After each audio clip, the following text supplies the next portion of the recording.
В прошлом году в Абхазский союз туризма поступило письмо от Донецкой общественной организации «Дельфины» с просьбой вывести их подопечных на отдых и реабилитацию. Естественно, Абхазский союз туризма на это отреагировал сразу же. Деток пригласили на чемпионат России в Краснодар паралимпийского соревнования по паралимпийским. Я так поняла, по плаванию, именно по плаванию паралимпийскому, да. И деткам нужны сборы. Нужны срочно сборы, потому что, насколько я знаю, ребята тренируются на сухую, тренируются в дыхании в тазиках. Кто спортсмен, наверное, знает, что это такое. Дышат в тазик, чтобы сохранить дыхание. Данные сборы ребят свершились благодаря финансовой помощи и организационной, и Союза туризма, и торгово-промышленной палаты, конечно, в том числе. Потому что мы планировали деток принимать в апреле, в мае, когда уже потеплеет, солнышко будет светить. А тут здесь получилось так, что это было так вот очень спонтанно и срочно. Дети-пловцы находятся в Абхазии уже неделю. Их разместили в отеле «Комфорт», в котором созданы условия для людей с ограниченными возможностями здоровья. В отеле есть и бассейн, в котором ребята уже тренируются, чтобы участвовать в чемпионате. На чемпионат России попасть абсолютно непросто. Тем более это чемпионаты сильнейших.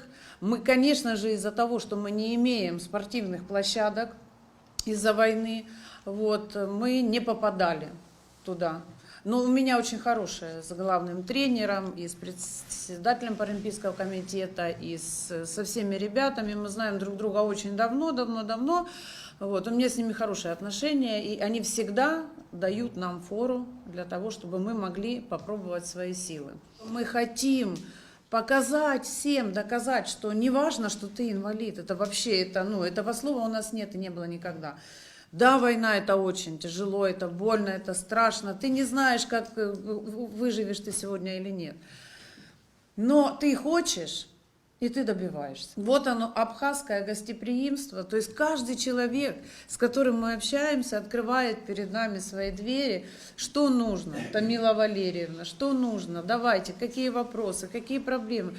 Ничего не нужно, просто дружить, обменяться контактами и дальше продолжать сотрудничать Абхазии и Донецкой Народной Республике. Это то, что нам очень необходимо. На встрече обсудили возможности дальнейшего взаимодействия в сфере спорта и паралимпийских игр. Советник президента ТПП Вячеслав Цукба отметил, что торгово-промышленная палата рада содействовать подобным инициативам и подчеркнул, что в эти тяжелые времена надо быть рядом с друзьями и оказывать им всевозможную поддержку. Стоит отметить, что помимо оздоровительно-тренировочных мероприятий для гостей из Донбасса также организованы экскурсии и походы в театр. Лаура Капш, Алексей Баструков, Абхазское телевидение.